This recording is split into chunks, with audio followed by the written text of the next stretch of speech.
إن الحمد لله نحمده ونستعينه ونستغفره ونؤمن به ونتوكل عليه ونعوذ بالله من شرور أنفسنا ومن سيئات أعمالنا من يهده الله فلا مضل له ومن يضلله فلا هادي له ونشهد أن لا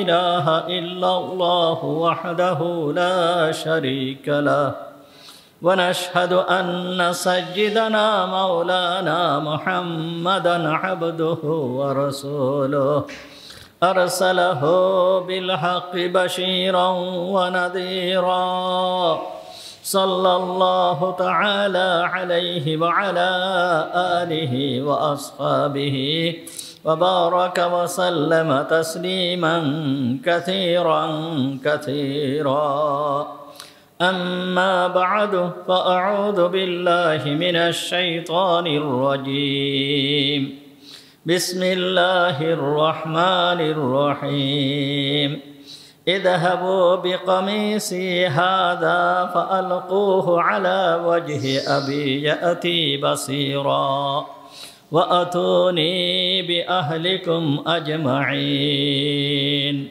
صدق الله العظيم ونحن على ذلك من الشاهدين والشاكرين اللهم صل على محمد وعلى آل محمد كما صليت على إبراهيم وعلى آل إبراهيم إنك حميد مجيد اللهم بارك على محمد وعلى آل محمد كما باركت على إبراهيم وعلى آل إبراهيم إنك حميد مجيد سبحانك لا علم لنا إلا ما علمتنا اللهم انفعنا بما علمتنا فعلمنا ما ينفعنا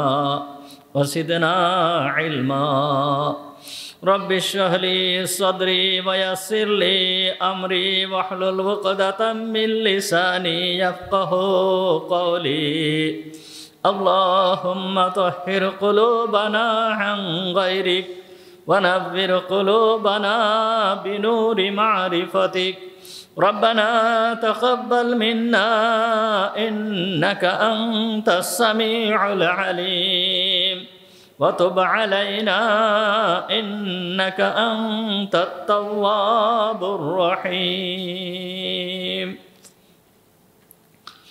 সমস্ত প্রশংসা সেই মহান রব্বুল আলামিনের জন্য যিনি আমাদেরকে আজকের এই পবিত্র জুমার দিনে জুমার নামাজ পড়তে আসার তৌফিক দান করেছেন এই জন্য আমরা সবাই বলি আলহামদুলিল্লাহ। আলোচনা চলতেছিল সূরা ইউসুফ সম্পর্কে। সূরা ইউসুফের 93 নম্বর আয়াত তেলাওয়াত করা হয়েছে। গতদিন আলোচনা হয়েছিল হযরত ইউসুফ আলাইহিস সালামের সঙ্গে ভাইদের পরিচয় হয়ে গেল। যখন ভাইদের পরিচয় হয়ে গেল হযরত ইউসুফ আলাইহিস সালাম তখন এই ভাইদেরকে সাধারণ ক্ষমা ঘোষণা করলেন। এত দুঃখ, এত কষ্ট, এত নির্যাতন হযরত ইউসুফ আলাইহিস সালাম ভোগ করার পর কিভাবে হযরত ইউসুফ আলাইহিস সালাম তার ভাইদেরকে সাধারণ ক্ষমা ঘোষণা করলেন। কত কষ্ট ভাইদের থেকে পেয়েছে, কত দুঃখ ভাইদের থেকে পেয়েছে। আর সেই দুঃখ কষ্ট একটা দুইটা বছর নয়, প্রায় 60-70 বছর ধরে অত্যন্ত দুঃখ কষ্টের ভিতরে ইউসুফ আলাইহিস সালাম কাটিয়েছে। তারপর এই অবস্থার ভিতর দিয়েও ভাইদেরকে কিভাবে তিনি ক্ষমা করে দিলেন, এইটা হচ্ছে নবীদের চরিত্র, এইটা হচ্ছে ভালো মানুষের চরিত্র। এই চরিত্র শিক্ষা দেওয়ার জন্য আল্লাহ তাআলা সেই 4000 বছর আগের ইউসুফ আলাইহিস সালামের ঘটনাকে কোরআনুল কারীমের ভিতরে এনে আমাদেরকে শিক্ষা দিচ্ছেন।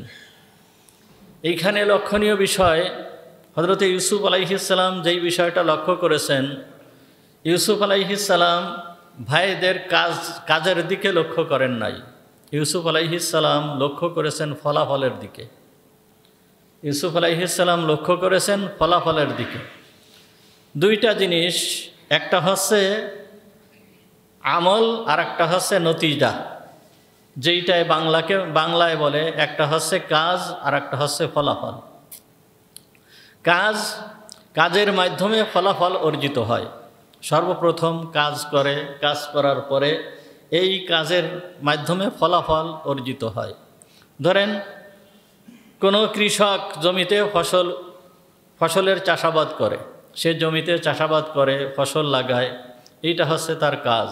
কিন্তু যখন সে ধানটা কেটে নেয়, এইটাই হচ্ছে তার ফলাফল, অর্থাৎ চাষাবাদের ফল হয়েছে ধান। ঠিক তেমনিভাবে ইউসুফ আলাইহিস সালাম তার ভাইদের কাজের দিকে লক্ষ্য করেন নাই। ইউসুফ আলাইহিস সালাম লক্ষ্য করেছেন ফলাফলের দিকে, অর্থাৎ ইউসুফ আলাইহিস সালামের ভাইয়েরা যেই কাজ করেছেন সেই কাজের ফলাফল কি হয়েছে ইউসুফ আলাইহিস সালাম সেটা দেখছেন। কেমন যেন ইউসুফ আলাইহিস সালামের ভাইয়েরা ইউসুফ আলাইহিস সালামকে স্কুলে ভর্তি করে দিয়েছেন। কেমন যেন ইউসুফ আলাইহিস সালামের ভাইয়েরা ইউসুফ আলাইহিস সালামকে স্কুলে ভর্তি করে দিয়েছেন, প্রাথমিক বিদ্যালয়ে ভর্তি করেছেন, অর্থাৎ কূপের ভিতরে ইউসুফ আলাইহিস সালামকে ফেলে দিলেন। এইটা তার জন্য কেমন যেন প্রাথমিক বিদ্যালয়। যখন অনেক সময় দেখা যায় বাচ্চারা স্কুলে যেতে চায় না, কিন্তু গার্জিয়ান জোরপূর্বক স্কুলে পাঠায়। ঠিক তেমনিভাবে ইউসুফ আলাইহিস সালামের ইচ্ছা ছিল না, কষ্ট হচ্ছিল, তারপরও ভাইয়েরা কেমন যেন তাকে এই স্কুলে ভর্তি করে দিলেন। এরপরে কূপ থেকে হযরত ইউসুফ আলাইহিস সালাম উঠলেন, উঠার পরে ভাইয়েরা আবার কেমন যেন তাকে মাধ্যমিক বিদ্যালয়ে ভর্তি করলেন, ব্যবসায়ীদের কাছে বিক্রি করে দিলেন। ইউসুফ আলাইহিস সালামের মন চাচ্ছিল না, কিন্তু ভাইয়েরা ব্যবসায়ীদের কাছে বিক্রি করে দিলেন। এই বিক্রির মাধ্যমে হযরত ইউসুফ আলাইহিস সালাম চলে গেলেন মিশরে। এইটি কেমন যেন তার মাধ্যমিক বিদ্যালয় শেষ হলো। এরপর মিশরে যেয়ে তিনি আজিজে মিশরের ঘরে গোলামির জীবনযাপন করেছেন। এইটি কেমন যেন তার স্কুল জীবন শেষ হয়েছে। এইখানে মহাপরীক্ষা দিয়ে এরপরে হযরত ইউসুফ আলাইহিস সালাম জুলেখার হাত থেকে বেঁচে এই যে মহাপরীক্ষা, এই পরীক্ষা দিয়ে হযরত ইউসুফ আলাইহিস সালাম কেমন যেন ভার্সিটিতে ভর্তি হয়েছেন, জেলখানা। আর এই ভার্সিটিতে যখন ভর্তি হয়েছেন, ভার্সিটিতে ভর্তি হওয়ার পরে এই জেলখানার জীবন কেমন যেন ভার্সিটির জীবন, এই জীবনটা কষ্ট করার মাধ্যমে যখন উনি ভার্সিটির থেকে বের হচ্ছেন, এই সময় ভার্সিটির থেকে বের হচ্ছেন তিনি একেবারে ফার্স্ট হয়ে কৃতিত্বের সঙ্গে সফল কাম হয়ে বের হয়েছেন। তো মন্ত্রীর মর্যাদা পেয়েছেন, একেবারে বাদশাহ জেলখানার থেকে মন্ত্রীর মর্যাদা দিয়ে তাকে বের করে নিয়েছেন। ইউসুফ আলাইহিস সালাম এই ফলাফলটার দিকেই তাকিয়েছেন। ইউসুফ আলাইহিস সালাম দেখেন এই ভাইয়েরা কী কাজ করেছে।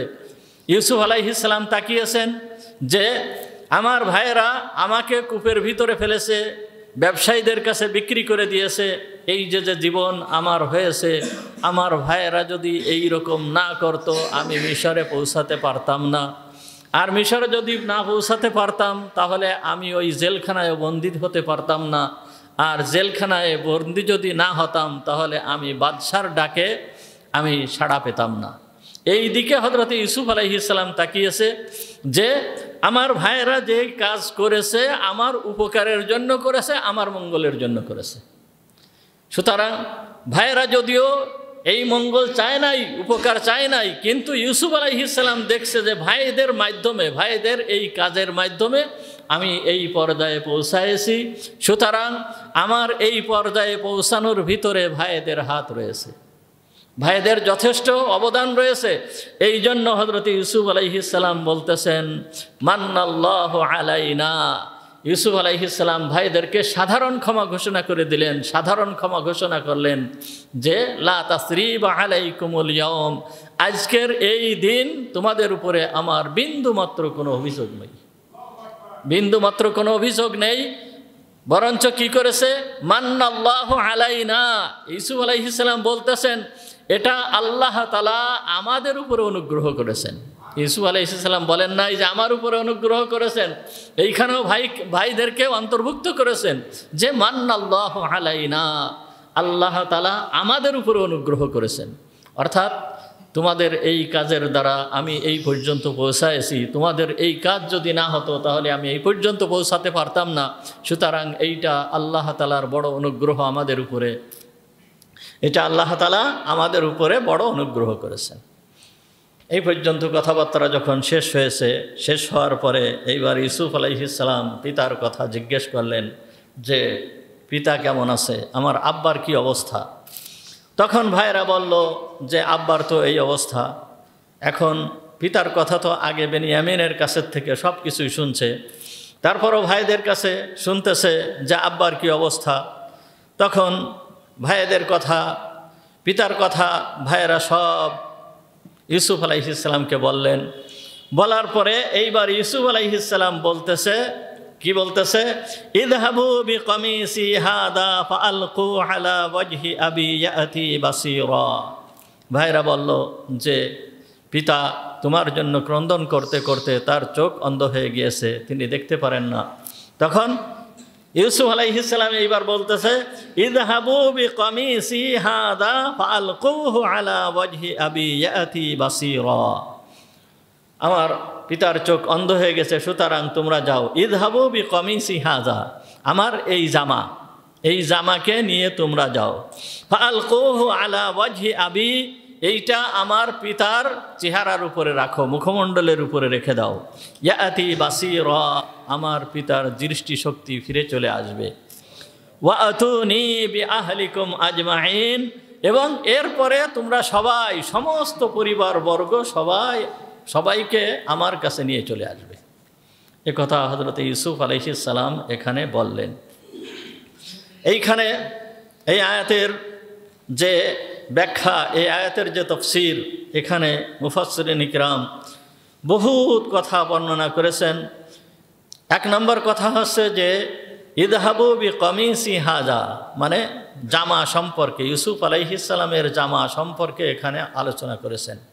দেখেন এই জায়গায় এই সূরাটার ভিতরে, সূরা ইউসুফের ভিতরে অনেক বড় সূরা আপনারা শুনে আসতেছেন আলোচনা। আজকের এই সূরা ইউসুফের আলোচনার 40তম জুমা হচ্ছে আজকের এই ইউসুফের আলোচনা। তাহলে এতদিন পর্যন্ত এই আলোচনা চলতেছে, 1 বছরের বেশি হয়ে গিয়েছে আলোচনা। তা এত বড় সূরা, এই সূরার ভিতরে কমিস শব্দটা, এই কমিস শব্দের অর্থ হচ্ছে জামা। এই কমিস শব্দটা এই সূরার ভিতরে 6 বার আল্লাহ তাআলা উল্লেখ করেছেন। 6 বার উল্লেখ করে এইখানে 3টা বিষয়কে আল্লাহ তাআলা এখানে তুলে ধরেছেন। প্রথম বিষয় হচ্ছে ইউসুফ আলাইহিস সালামের যে জামা, এই জামাটা ইউসুফ আলাইহিস সালামের মৃত্যুর সাক্ষী এবং জীবিতর সাক্ষী। একই জামা, মৃত্যুর সাক্ষী আবার জীবিতের সাক্ষী হিসাবে এই জামাকে আল্লাহ তাআলা এখানে উপস্থাপন করেছেন। মৃত্যুর সাক্ষী এবং জীবিতের সাক্ষী কেমন, আগেই বলা হয়েছে যে ইউসুফ আলাইহিস সালামের ভাইয়েরা যখন ইউসুফ আলাইহিস সালামকে কুয়ার ভিতরে ফেলে দেওয়ার পরে একটা পশু জবাই করে জামায়ে রক্ত মিশ্রিত করে এনে পিতার কাছে চলে আসলো। পিতার কাছে এসে বলতেছে ইউসুফ আর জীবিত নেই, ইউসুফ আর জীবিত নেই। ফা আকালাহু যিব, তাকে বাঘে খেয়ে ফেলেছে। এই যে বাঘে খেয়ে ফেলেছে, তাকে বাঘে খাওয়ার প্রমাণ এই যে তার রক্ত মাখা জামা আমরা নিয়ে চলে আসছি। তাহলে এইটা হচ্ছে ইউসুফ আলাইহিস সালামের মৃত্যুর প্রমাণ। জামাটা নিয়ে আসছে, এইটা ইউসুফ আলাইহিস সালামের মৃত্যুর প্রমাণ হিসাবে জামাটা পিতার কাছে নিয়ে আসছে। দেখেন আব্বা, সত্য কথা, এই যে দেখেন তার প্রমাণ, ইউসুফ আলাইহিস সালামকে যে বাঘে খেয়ে ফেলছে তার প্রমাণ এই যে তার জামায় রক্ত মিশ্রিত। তাহলে মৃত্যুর প্রমাণ হিসাবে এই জামাকে উপস্থাপন করলো। এক নম্বর কথা, মৃত্যুর প্রমাণ হিসাবে জামাকে উপস্থাপন করলো। দ্বিতীয় নম্বর, আব্বা জামাটা দেখলেন, জামাটা খুললেন, জামাটা খুলে দেখলেন, দেখার পরে নবুয়াতি চোখ, নবুয়াতি নাক, সমস্ত কিছু। ইউসুফ আলাইহিসসালামের রক্ত, এইটা ইউসুফ আলাইহিসসালামের রক্ত না, এটা ইয়াকুব আলাইহিসসালাম বুঝতে পারছেন। এটা ইউসুফ আলাইহিসসালামের রক্ত না, এটা ইয়াকুব আলাইহিসসালাম বুঝতে পারছেন।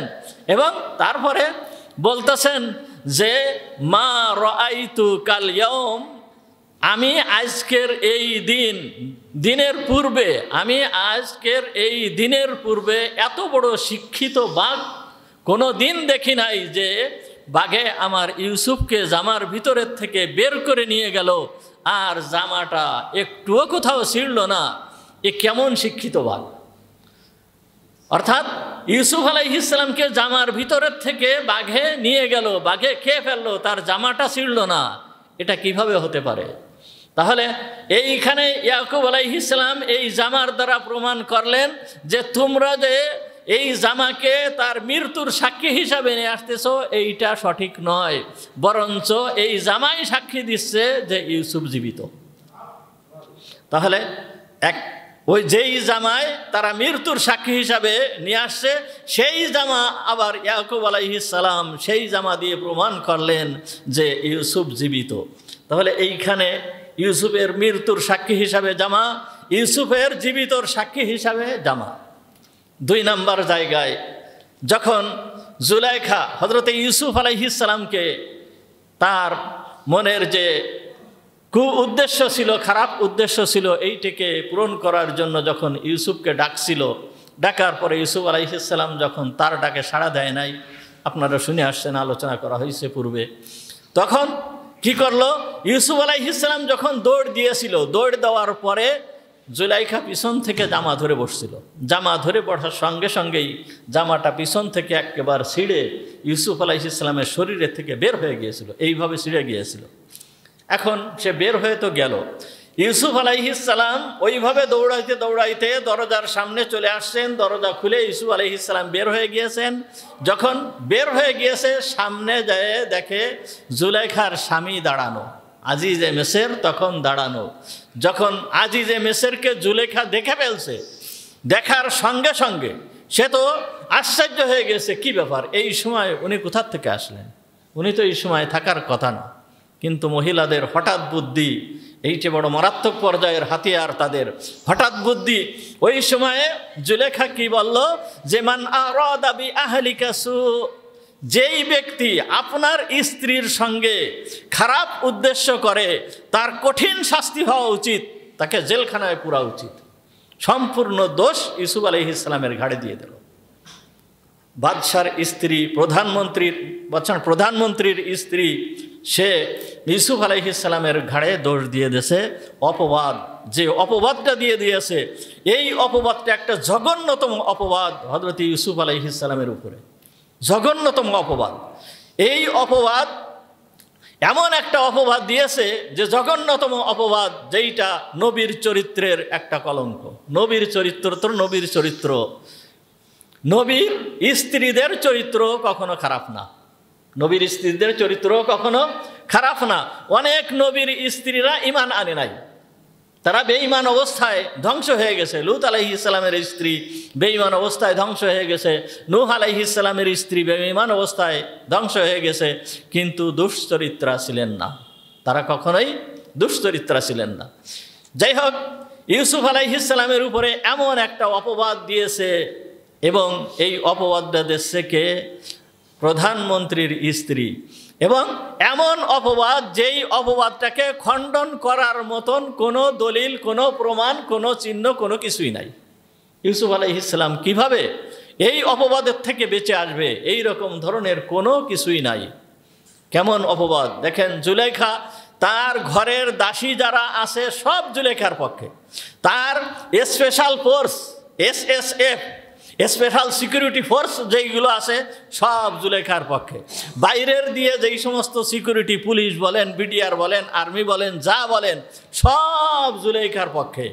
এইভাবে সব পাহারা দিয়ে রাখছে, একটা পিপিলিকা পর্যন্ত ঢুকার কোনো অবকাশ নাই। এই অবস্থার ভিতর দিয়ে যেই দোষটা হযরতে ইউসুফ আলাইহিস সালামকে দিয়েছে, এর থেকে পরিত্রাণ কিভাবে পাবে? এই দোষ, ইউসুফ আলাইহিস সালাম যে নির্দোষ, এইটা কিভাবে প্রমাণিত হবে? কিভাবে প্রমাণিত হবে? এখান থেকে ছুটে আসার হযরত ইউসুফ আলাইহিস সালামের কোনো সুযোগ নাই। কিন্তু দেখেন আল্লাহ তাআলার কি কুদরত, কত বড় কুদরত যে আল্লাহ তাআলা ইউসুফ আলাইহিস সালামকে সেই জামার মাধ্যমে প্রমাণ করে দিয়েছেন যে ইউসুফ আলাইহিস সালাম নির্দোষ। কিভাবে? আপনাদেরকে বলা হয়েছে আগে যে ছোট্ট একটা বাচ্চার কথা ইউসুফ আলাইহিস সালাম বললেন যে ওই বাচ্চা আমার সাক্ষী, ওই বাচ্চা আমার সাক্ষী, আমি যে নির্দোষ তার সাক্ষী প্রমাণ কি? ওই বাচ্চা। কিন্তু সাক্ষী প্রমাণ দিতে হলে সে তো উপস্থিত থাকা লাগে। ওই বাচ্চাকে ওইখানে উপস্থিত ছিল? উপস্থিত ছিল না। সে কিভাবে সাক্ষী দিবে? কিভাবে সাক্ষী দিবে? তখন দেখেন আল্লাহ তাআলার কুদরত, ওই বাচ্চার মুখ দিয়ে আল্লাহ তাআলা এমন কথা বের করে দিয়েছে যে ওই বাচ্চা আজিজে মিসরকে বলতেছে, তুমি দেখো ইউসুফের জামার পিছনের সাইড যদি ছিঁড়া হয় তাহলে জুলাইখা সে সত্যবাদী, না জুলাইখা তাহলে মিথ্যাবাদী। ইউসুফের জামার পিছন সাইড যদি ছিঁড়া হয় তাহলে জুলাইখা, মানে আমি নিজের ভাষায় বলি, ইউসুফের জামার পিছন সাইড যদি ছিঁড়া হয় তাহলে অপরাধী জুলাইখা, আর ইউসুফের জামার সামনের সাইড যদি ছিঁড়া হয় তাহলে অপরাধী ইউসুফ। এই কথা যখন ওই বাচ্চা সাক্ষী দিল, দেওয়ার পরে দেখা গেল যে আজিজে মিসর এইবার জামার কথা জিজ্ঞেস করলেন। জামার কথা জিজ্ঞেস করার পর ইউসুফ আলাইহিস সালাম বলল যে হ্যাঁ জামা ওইখানে আছে, ওইখানে ছিঁড়ে পড়ে গিয়েছে। জামা আনা হলো, জামা আনার পরে বাদশা দেখলো যে জামার পিছন সাইড ছিঁড়া। যখন পিছন সাইড ছিঁড়া হলো তখন আজিজে মিসরের এইটে বুঝতে আর বাকি থাকলো না যে এই জুলাইখা মিথ্যাবাদী, জুলাইখা অপরাধী। তখন আজিজে মিসর নিজের স্ত্রীকে বলল যে ইস্তাগফিরি লিরাব্বিক ইন্নাকি কুনতি মিনাল খাতিইন, যে তুমি যে অপরাধ করে ফেলেছো এই অবশ্যই তুমি অপরাধী এবং এই অপরাধের জন্য তোমার ক্ষমা চাওয়া উচিত, এই অপরাধের জন্য তোমার ক্ষমা চাওয়া উচিত। তাহলে এই জামার মাধ্যমে হযরতে ইউসুফ আলাইহিস সালামের পবিত্রতা এইখানে প্রকাশ পেল। আল্লাহ তাআলা একটা জামার মাধ্যমে, একটা পোশাকের মাধ্যমে আল্লাহ তাআলা কিভাবে হযরতে ইউসুফ আলাইহিস সালামকে এত বড় বিপদ থেকে, এত বড় একটা বদনাম থেকে আল্লাহ তাআলা কিভাবে উদ্ধার করলেন। এই জন্য মুফাসসিরিন ইকরাম এখানে লিখেছেন যে জামার গুরুত্ব আছে, জামার গুরুত্ব অনেক, পোশাকের গুরুত্ব অনেক। পোশাককে আমরা হেয় করে দেখি, পোশাককে ভালো দেখি না, কিন্তু পোশাকের গুরুত্ব অনেক, পোশাকের গুরুত্ব অনেক। দেখেন সর্বপ্রথম মানুষ হযরতে আদম আলাইহিস সালাম, আল্লাহ তাআলা জান্নাতের ভিতরে যখন আদম আলাইহিস সালামকে গাছের ফল খেতে নিষেধ করলো, ওয়ালা তাকরাবা হাদিহিশ শাজারাতা ফাতাকুনা মিনাজ জালিমিন, তুমি ওই গাছের নিকটে যেও না, আদম আলাইহিস সালামকে নিষেধ করলো। কিন্তু শয়তানের প্ররোচনায় আদম আলাইহিস সালাম ওই গাছের ফল খেয়ে ফেললো। যখনই ওই গাছের ফল খেয়ে ফেলছে, খেয়ে ফেলার সঙ্গে সঙ্গে তার বিক্রিয়া কি হয়েছে? হযরতে আদম আলাইহিস সালামের শরীরে জান্নাতের যেই পোশাক ছিল, পোশাক খুলে পড়ে গেছে। দেখছেন, এই যখনই ফল খেয়ে ফেলছে, খেয়ে ফেলার সঙ্গে সঙ্গেই যেই পোশাক, ইজ্জতের পোশাক, সম্মানের পোশাক, যেই পোশাকটা ছিল, পোশাকটা খুলে পড়ে গেল। তাহলে এরপর আদম আলাইহিস সালাম কি করলেন? গাছের থেকে, জান্নাতের যেই গাছ ছিল ওই গাছের থেকে পাতা ছিঁড়ে ছিঁড়ে উনি লজ্জা স্থানকে নিবারণ করতে লাগলেন, লজ্জা স্থানকে ঢাকতে লাগলেন। কুরআনুল কারিমে সেই বর্ণনা আসছে। তাহলে পোশাকের গুরুত্ব কত! তারপরও কিয়ামতের ময়দানে এই পোশাকের গুরুত্ব এমন, বুখারী শরীফের ভিতরে হাদিস আসছে, মুহাম্মদুর রাসূলুল্লাহ সাল্লাল্লাহু আলাইহি ওয়াসাল্লাম বলেন, মা আসফালা মিনাল কাবাইনি মিনাল ইদারি ফিন্নার। হুজুর আকরাম সাল্লাল্লাহু আলাইহি ওয়াসাল্লাম বলেন, টাকনার নিচে জামা হোক, পায়জামা হোক, প্যান্ট হোক, লুঙ্গি হোক, যেইটাই হোক না কেন, টাকনার নিচেই যেই অংশ জামার থাকবে ওই অংশ জাহান্নামে যাবে। তো ওই অংশ জাহান্নামে যাবে বলে শুধুমাত্র ওই অংশ বোঝানো হচ্ছে না, অর্থাৎ ওই মানুষটা জাহান্নামে যাবে। তাহলে যেই সমস্ত ব্যক্তিদের জামা, যেই সমস্ত ব্যক্তিদের পাজামা, যেই সমস্ত ব্যক্তিদের প্যান্ট, যেই সমস্ত ব্যক্তিদের লুঙ্গি টাকনার নিচে থাকবে, এই হাদিসে মুহাম্মদুর রাসূলুল্লাহ সাল্লাল্লাহু আলাইহি ওয়াসাল্লাম বলেন যে তারা জাহান্নামী হবে। তাহলে পোশাকের গুরুত্ব কত চিন্তা করে দেখেন, যে টাকনার নিচে জামা কাপড় পায়জামা যেইটাই যাক না কেন সে জাহান্নামী হয়ে যাবে।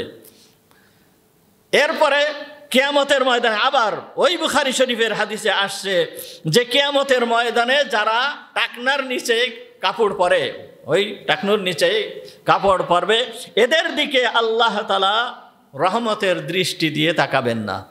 তো কিয়ামতের ময়দানে কোনো ব্যক্তির প্রতি যদি আল্লাহ তাআলার রহমতের দৃষ্টি না হয় তাহলে ওই ব্যক্তি কি বাঁচতে পারবে? কখনোই বাঁচা সম্ভব নয়, কখনোই বাঁচা সম্ভব নয়। সুতরাং পোশাকের গুরুত্ব অনেক বেশি, পোশাকের গুরুত্ব অনেক বেশি। যেই লোক অনেক সময় দেখা যায় যে মানুষ যখন পোশাক পরে, যেই ধরনের পোশাক পরে সেই ধরনের মন মানসিকতা তার হয়ে যায়। কোনো ব্যক্তি যখন শার্ট পরে, প্যান্ট পরে, তার মন মানসিকতা একরকম হয়। আর আপনারা যারা এখন দেখেন মসজিদে আসছেন পায়জামা এই পাঞ্জাবি লুঙ্গি পরে বা পায়জামা পাঞ্জাবি পরে যখন আসছেন তখন মনের অবস্থা একরকম হয়ে যায়। পোশাকের কারণে মনের অবস্থার পরিবর্তন ঘটে, পোশাকের কারণে মনের অবস্থার পরিবর্তন ঘটে, এইটা মেনে নিতে হবে। এখন পোশাক, এই জন্য নবীদের পোশাক, সালেহিনদের পোশাক, নেককার লোকেদের পোশাক পরিধান করার কথা প্রতি গুরুত্ব দেওয়া হয়েছে।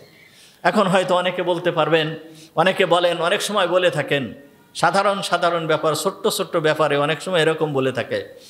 দেখেন অনেক লোক আছে যে টুপি ছাড়া নামাজ পড়ে, আছে না? টুপি ছাড়া নামাজ পড়ে। যদি জিজ্ঞেস করা হয় যে ভাই আপনি টুপি ছাড়া নামাজ পড়তেছেন, টুপি কই আপনার? তখন সে বলে টুপি ছাড়া কি নামাজ হয় না? কি তখন বলে কি টুপি ছাড়া কি নামাজ হয় না? হ্যাঁ, টুপি ছাড়া নামাজ হয়, কিন্তু টুপির গুরুত্বটা আলাদা। টুপির গুরুত্বটা আলাদা, এর ভিতরে একটা বিশেষ গুরুত্ব রয়েছে। এটা একটা ইউনিফর্ম, এটা একটা চিহ্ন, মুসলমানের একটা চিহ্ন, নামাজের একটা চিহ্ন। এখন অনেক ভাইয়েরা আছে শার্ট পরে নামাজ পড়ে, গেঞ্জি পরে নামাজ পড়ে। এখন মনে করতে পারেন যে শার্ট পরে নামাজ পড়লে, গেঞ্জি পরে নামাজ পড়লে কি নামাজ হয় না? হ্যাঁ, নামাজ হয়, কিন্তু পোশাকের একটা গুরুত্ব আছে। কি? পোশাকের একটা গুরুত্ব আছে। ধরেন কথার কথা, আমি ইমাম সাহেব, আমি যদি শার্ট পরে এই জায়গায় ইমামতিটি দাঁড়াই, তাহলে আপনারা কি আমাকে নামাজ পড়াতে দেবেন? কেন দেবেন না? কেন নামাজ হবে না?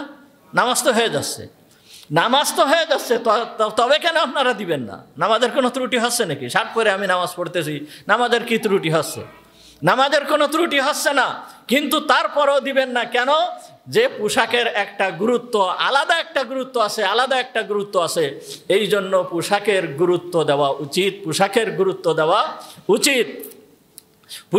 গুরুত্ব অনেক।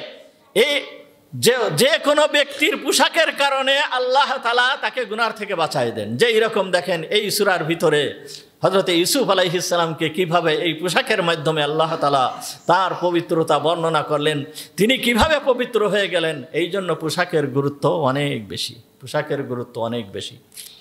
আর তারপর তৃতীয় নম্বর জায়গায় আসছে, ওইখানে তো ওই ঘটনায় চারবার আসছে পোশাকের কথা, অর্থাৎ কমিসের কথা, ইউসুফ আলাইহিস সালামের কমিসের কথা, জুলেখার ওই ঘটনায় 4 বার আসছে ওইখানে জামার কথা। এরপরে আরেকবার আসছে। মোট 6 জায়গায় 3টে ঘটনাকে প্রমাণ করার জন্য এই সূরার ভিতরে জামার আলোচনা আসছে। তৃতীয় শেষ নম্বর যেই জিনিসকে প্রমাণ করার জন্য জামা উল্লেখ করা হয়েছে সেইটা হচ্ছে আজকের যে আয়াত তেলাওয়াত করা হলো। হযরত ইউসুফ আলাইহিস সালাম বলতেছে কি, ইযহাবু বিকামিসি হাযা, তোমরা আমার এই জামা নিয়ে চলে যাও, আমার পিতার চোখের উপরে এই জামা রাখো। তা চোখের উপরে জামা রাখলে কি হবে? ইয়ারতাদ্দা বাসীরা, দৃষ্টিশক্তি ফিরে চলে আসবে। তাহলে ইউসুফ আলাইহিস সালাম এই জামাটাকে পাঠিয়ে দিলেন। জামা যখন ইয়াকুব আলাইহিস সালামের চোখের উপরে রাখা হবে, তখন দৃষ্টি শক্তি ফিরে আসবে। তাহলে জামার ভিতরে একটা বরকত আছে। জামার ভিতরে কি একটা বরকত আছে। তাহলে জামার ভিতরে যদি বরকত না থাকে তাহলে দৃষ্টি শক্তি জামার মাধ্যমে কেন ফিরে আসবে? এই বরকতের কথা অনেক লোক মানতে চায় না, মানে না। অনেক লোক আছে যে এইগুলোকে মানতে চায় না, অনেক ক্ষেত্রে, বহুত ক্ষেত্রে। কিন্তু বরকতটা কোথার থেকে আসে? বরকত আল্লাহ। জামার ভিতরে কোনো ক্ষমতা নাই, বরকতটা কে দেন? আল্লাহ দেন। এটাও বরকতটা দেনও আল্লাহ, আর বরকত দেন নাও এটাও আল্লাহ। কিন্তু বরকত যে এটা একটা জিনিসের ভিতরে বরকত আছে এটা প্রমাণিত। যেই রকম তার 1 নম্বর প্রমাণ হচ্ছে যে ইউসুফ আলাইহিস সালামের জামাকে পাঠিয়ে দিল ইয়াকুব আলাইহিস সালামের কাছে চোখের উপরে দেওয়ার জন্য। মুহাম্মদুর রাসূলুল্লাহ সাল্লাল্লাহু আলাইহি ওয়াসাল্লাম যেই সময় মেরাজে যান, মেরাজে যাওয়ার সময় হুজুর সাল্লাল্লাহু আলাইহি ওয়াসাল্লাম যখন জমিনের উপর দিয়ে চলতেছিলেন, হযরত জিবরিল আমিন হুজুর সাল্লাল্লাহু আলাইহি ওয়াসাল্লামকে কয়েক জায়গায় নামতে বললেন। এক জায়গা হচ্ছে হযরত মূসা আলাইহিস সালামের জন্মস্থান, ওইখানে নামতে বললেন। হুজুর আকরাম সাল্লাল্লাহু আলাইহি ওয়াসাল্লাম ওইখানে নামলেন, তার জন্মস্থানে মূসা আলাইহিস সালামের বাড়ি, ওইখানে 2 রাকাত নামাজ আদায় করলেন। তা জিবরিল আমিন এই নির্দেশ কেন দিলেন? এবং সর্বশেষ নবী মুহাম্মদুর রাসূলুল্লাহ সাল্লাল্লাহু আলাইহি ওয়াসাল্লাম কেন এখানে নামাজ পড়লেন? কেন? তার কারণ এইটা হচ্ছে নবীর বাড়ি, এইটা হচ্ছে নবীর ঘর, এইখানে আলাদা একটা বরকত আছে। এই বরকতটাকে নেওয়ার জন্য, এই বরকতটাকে অর্জন করার জন্য এই নির্দেশ জিবরিল আমিন মুহাম্মদুর রাসূলুল্লাহ সাল্লাল্লাহু আলাইহি ওয়াসাল্লামকে দিলেন। শুধু মূসা আলাইহিস সালামের বাড়ি নয়, ঈসা আলাইহিস সালামের জন্মস্থানে নামার কথা বললেন। শুআয়ব আলাইহিস সালামের বাড়ি যেখানে, সেখানে নামার কথা বললেন। সেখানে মুহাম্মদুর রাসূলুল্লাহ সাল্লাল্লাহু আলাইহি ওয়াসাল্লাম নামাজ আদায় করলেন, এরপরে রওনা হয়ে চলে গেলেন। সুতরাং প্রত্যেকটা জিনিসের ভিতরে বরকত রয়েছে। এই বরকত দেন আল্লাহ তাআলা। ওই জিনিসের কোনো ক্ষমতা নাই, কিন্তু আল্লাহ তাআলা বরকত দেন। হযরত মূসা আলাইহিস সালামের লাঠি, এই যে মূসা আলাইহিস সালামের যে লাঠিটা ছেড়ে দিলে সাপ হয়ে যেত, এই লাঠিটা, এইটা হচ্ছে লাঠির বরকত। লাঠিটা কার লাঠি? এই লাঠিটা ছিল ওনার শ্বশুর শুআয়ব আলাইহিস সালামের লাঠি। শুআয়ব আলাইহিস সালাম যখন মূসা আলাইহিস সালাম বাড়িতে ফিরে চলে আসতেছেন তার মেয়েকে নিয়ে, তখন শুআয়ব আলাইহিস সালাম এই লাঠিটাকে মূসা আলাইহিস সালামের কাছে দিয়ে দিলেন। মূসা আলাইহিস সালাম এই লাঠিটাকে নিয়ে চলে আসতেছিলেন।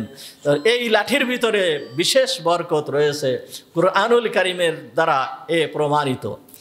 এরপর দেখেন মুহাম্মদুর রাসূলুল্লাহ সাল্লাল্লাহু আলাইহি ওয়াসাল্লামের জামা মুবারক, চুল মুবারক, বিভিন্ন জিনিস বিভিন্ন সাহাবীদের কাছে থাকতো।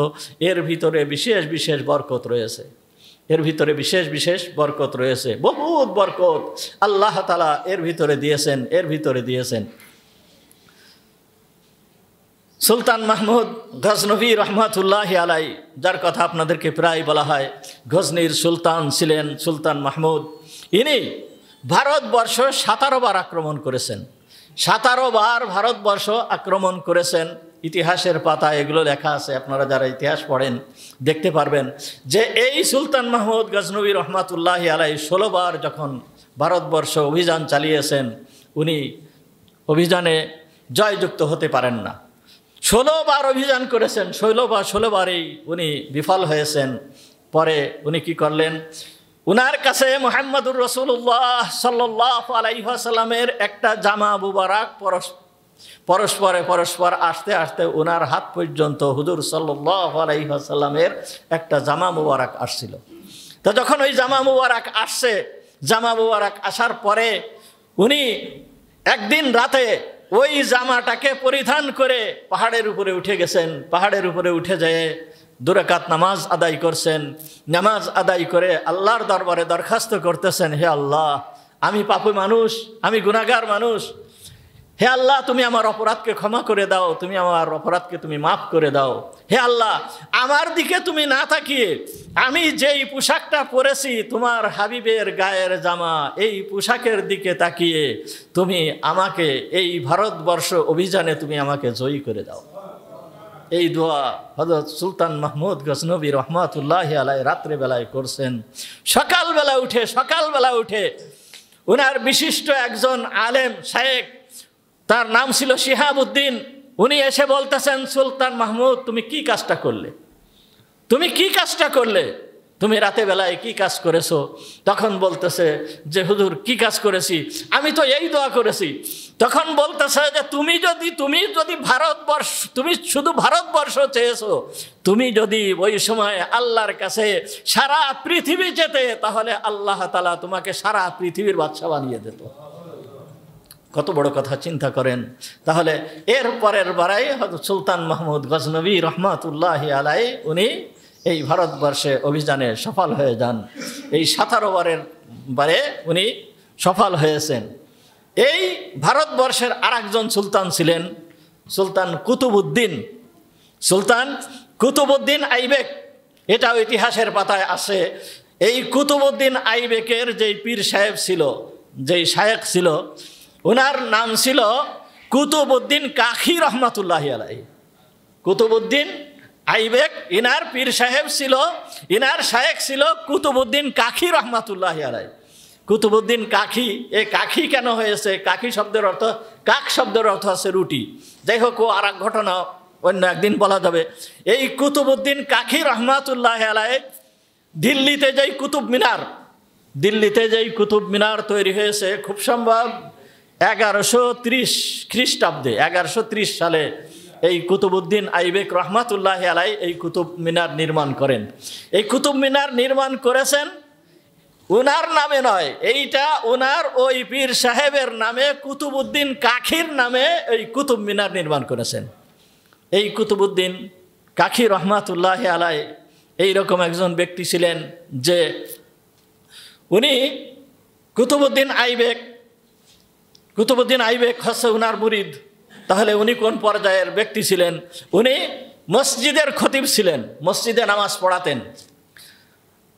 তা এক সময় একবার উনি এমনভাবে চলতেন, কুতুবউদ্দিন কাখী রহমাতুল্লাহ আলাইহি মাথায় রুমালটা এমনভাবে দিতেন যে তেমন একটা মুখ দেখা যেত না। মন্ত্রী যারা ছিল তাদেরকে তেমন একটা সালাম দিতেন না, সালাম করতেন না। উনি সাদা স্বাভাবিকভাবে চলতে থাকতেন। তো যেই ব্যক্তি কুতুবউদ্দিন আইবেকের পীর সাহেব, তার সঙ্গে তো সবাই একটু সালাম বিনিময় করতে চায়, দোয়া নিতে চায়, কিন্তু কারোর দিকে উনি তেমন একটা তাকাতেন না, কারোর দিকে তেমন একটা কথা বলতেন না। এখন মন্ত্রী যারা ছিল তারা সবাই বলতে লাগলো যে আপনার হুজুর আমাদের দিকে একটু তাকায় না, আমাদের সাথে একটু কথা বলে না, আমরা একটু হুজুরের থেকে দোয়া নিব, সেই সুযোগ আমরা পাই না। তা হুজুর এইরকম করে কেন, হুজুর এইরকম করে কেন, আমাদের সাথে তো একটু ভালোভাবে কথা বলতে পারে। তখন এই কথা যখন ওনার কারে গিয়েছে, তখন উনি হুজুরকে বললেন, হুজুর আমার মন্ত্রী যারা আছে তারা এই ধরনের কথা আপনাকে বলতেছে, তা আপনি সবার সঙ্গে একটু ভালোভাবে কথা বলতে পারেন না, সবার দিকে একটু ভালোভাবে তাকাতে পারেন না। তখন বলল যে তোমাকে আমি কি বলবো, তোমাকে আমি এই প্রশ্নের জবাব দেব, জুমার দিন তুমি এসে ওই মসজিদের বারান্দায় এসে বসে থাকবে, মসজিদের বারান্দায় এসে তুমি বসে থাকবে জুমার দিন বসে থাকবে। তুমি আমার এই রুমালটা তোমাকে দেব, আমার মাথায় যে রুমালটা আছে এই রুমালটা আমি তোমাকে দেব, এই রুমালটা মাথায় দিয়ে তুমি ওইখানে বসে থাকবে, কিন্তু যেন কেউ টের পায় না যে তুমি কুতুবউদ্দিন আইবেক, অর্থাৎ তুমি সম্রাট, দিল্লির সম্রাট, এ যেন কেউ টের না পায়, তুমি একেবারে ছদ্মবেশে এইখানে বসে পড়ে থাকবে। তা উনি আসছেন, আসার পরে উনি ওনার মাথার যেই রুমাল দিয়ে উনি বসে আসেন। লোকজন যখন ওইখান থেকে বের হয়ে যাচ্ছে, ওই সময়ে উনি ওনার মাথার রুমালটা ওনার মাথার উপরে দিয়েছেন। মাথার উপরে দেওয়ার সঙ্গে সঙ্গে উনি এক চিৎকার দিয়ে দৌড়ায়ে বাইরে চলে যাচ্ছিলেন, এক চিৎকার দিয়ে পড়ে গেছেন। পড়ে যাওয়ার সঙ্গে সঙ্গে ওনাকে ধরে নিয়ে যাওয়া হয়েছে। যাওয়ার পরে ওনাকে সুস্থ করা হয়েছে। সুস্থ করার পরে এখন সবাই তো চিনতে পারছে যে ইনি তো সম্রাট, এনার এই অবস্থা হলো কেন। তখন ওনার কাছে জিজ্ঞেস করা হলো যে কি ব্যাপার, আপনার এই অবস্থা হলো কেন, আপনি কেন এইরকমভাবে এইখানে বা বসেছিলেন কেন, আর এইভাবে চিৎকার দিয়ে উঠলেন কেন, আর এইখান থেকে দৌড় দিলেন কেন। তখন উনি বলতেছেন এই প্রশ্নের জবাব আমি পরে দেব, আমি আগে সুস্থ হয়নি, আমি আগে ঠিক হয়নি। যাই হোক, উনি চলে গেছেন। যাওয়ার পরে যখন সুস্থ হয়েছেন এবং সুস্থ হওয়ার পরে বলতেছেন, হুজুরের এই রুমাল যখন আমার মাথায় দিয়েছে, মাথায় দেওয়ার পরে আমি দেখতেছি যেই সমস্ত লোকেরা মসজিদ থেকে বাইর হচ্ছে লোকজন, আমি কিছু দেখতে পারতেছি না। ওই একটা দুইটা লোক দেখতেছি মাঝে মাঝে, আর দেখতেছি যে বিশাল একটা বাঘ বাহির হচ্ছে, বিশাল একটা অজাগার বাইর হচ্ছে, বিশাল একটা সিংহ বাইর হচ্ছে, বিশাল একটা ভল্লুক বাইর হচ্ছে। এই রকম অবস্থা আমি দেখতেছি, এই রকম সব এই বন্য জন্তু এইগুলো বের হচ্ছে। এইটা কি? তখন উনি বলতেছেন, দেখো যেই ব্যক্তির ভিতরে যেই দোষ আছে আল্লাহ তাআলা ওই মানুষকে সেই রকম ভাবে তোমার চোখে দেখায়েছে। তুমি তো মাত্র একবার দেখেছো, তুমি তো মাত্র একবার দেখেছো, একবার দেখে তুমি সহ্য করতে পারো নাই। আমার এই রুমালটা মাথায় দিয়ে দেওয়ার কারণে তুমি মাত্র একবার দেখেছো। আর যেই ব্যক্তি সদা সর্বদা এই রকম দেখতে থাকে সে কিভাবে কথা বলতে পারে, সে কিভাবে তাকাতে পারে? সে তো একেবারে ঘরের ভিতরে বসে থাকা তার উচিত। এই প্রশ্নের জবাব আজকে উনি পেয়ে গেলেন। তাহলে এই যে রুমাল, হুজুরের যে রুমাল, এই রুমালের ভিতরে একটা বরকত রয়েছে, এইটা নিশ্চিত, এইটা নিশ্চিত। তাহলে পোশাকের ভিতরে বরকত আছে, বিভিন্ন জিনিসের ভিতরে বরকত আছে। পোশাকের গুরুত্ব অনেক, পোশাকের গুরুত্ব অনেক। আর এক ঘটনা মনে পড়ে গেল। সুলতান সম্রাট আলমগীর, এই সম্রাট আলমগীরের দরবারে থাকতো বহুরূপীর দল। বহুরূপী কারা? এই সম্রাট আলমগীরকে বিভিন্ন ধরনের ধোঁকা দিয়ে তারা ওনার কাছ থেকে টাকা পয়সা আদায় করত। এই সমস্ত বহুরূপীরা আলমগীরের কাছ থেকে টাকা পয়সা আদায় করত। কিন্তু উনি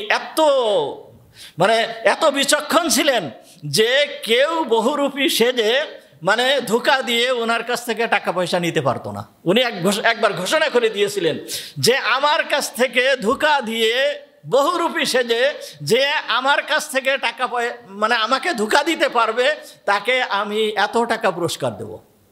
যখন এ কথা বলার পরে ওনার দরবারের এক বহুরূপী সে দরবার থেকে চলে গেছে। চলে যায় ধরেন বহু দূর চলে গিয়েছে, কেমন যেন সে ঢাকায় থেকে চলে গেছে চিটাগাং, ওই কক্সবাজারের এক জঙ্গলের ভিতরে সে চলে গিয়েছে।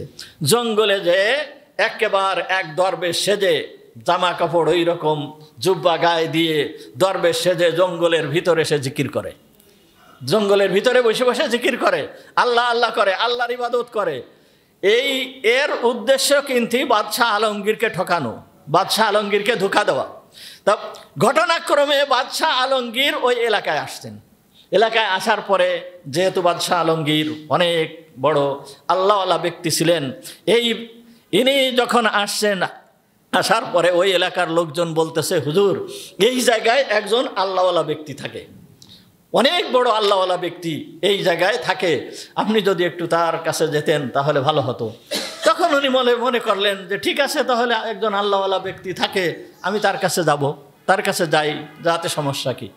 তখন উনি রওনা হয়েছেন, যে সত্যি তার কাছে গেছেন।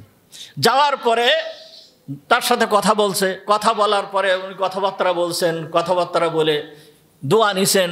দোয়া নেওয়ার পরে এখন একটা স্বর্ণের মুদ্রা ভর্তি একটা ব্যাগ তাকে দিচ্ছেন, যে হুজুর আপনার জন্য এটা হাদিয়া। যখন এই হাদিয়াটা দিয়েছে তখন সেই ব্যক্তি গেছে রেগে, এমন রাগা রাখছে যে তুমি আমাকে টাকা দিয়ে কিনতে আসছো, তুমি আমাকে টাকা দিচ্ছ, আমি এই তোমার টাকা নেব, তুমি ভাবলে কি করে? এই রকমভাবে বাদশাহ আলমগীরকে উনি ফেরত দিয়ে দিয়েছেন। যখন বাদশাহ আলমগীর এইভাবে ফেরত চলে গিয়েছে, ফেরত চলে যাওয়ার পরে উনি যখন ধরেন রাজধানীতে চলে গিয়েছেন, রাজধানীতে যাওয়ার পরে বাদশাহ আলমগীরের কাছে এই বহুরূপী যে হাজির হয়ে বলতেছে, হুজুর আমাকে পুরস্কার দেন। বলতেছে তোমাকে কি পুরস্কার দেব? তখন বলতেছে, কেন আপনি যে ওই জায়গায় যে দরবেশকে আপনি হাদিয়া দিয়েছিলেন, আপনার হাদিয়াকে যে নিয়েছিল না সেই দরবেশ হচ্ছে আমি আপনাকে ধোঁকা দেওয়ার জন্য ওইখানে যে দরবেশ সেজেছিলাম। তখন বলতেছে বাদশাহ আলমগীর আশ্চর্য হয়ে গেল যে আসলে তুমি আমাকে ধোঁকা দিতে পারছো, সুতরাং তোমার পুরস্কার তুমি অবশ্যই পাবে, তোমাকে আমি পুরস্কৃত করব।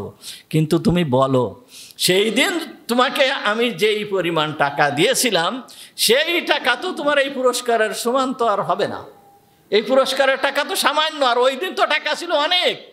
তা তুমি ওই অনেক টাকা গ্রহণ করলে না কেন, আর আজকে এই সামান্য টাকা নিয়ে ওর জন্য চলে আসলো কেন? তখন ওই বহুরূপী বলতেছে যে হুজুর, আমি যে এই পোশাক পরেছিলাম ওই সময়ে, আমি তো ওই পোশাকের বদনাম করতে পারি না, আমি তো ওই পোশাকের বদনাম করতে পারি না। আমি ওই সময়ে যে পোশাক পরেছিলাম ওই পোশাকের বদনাম তো আমি করতে পারি না।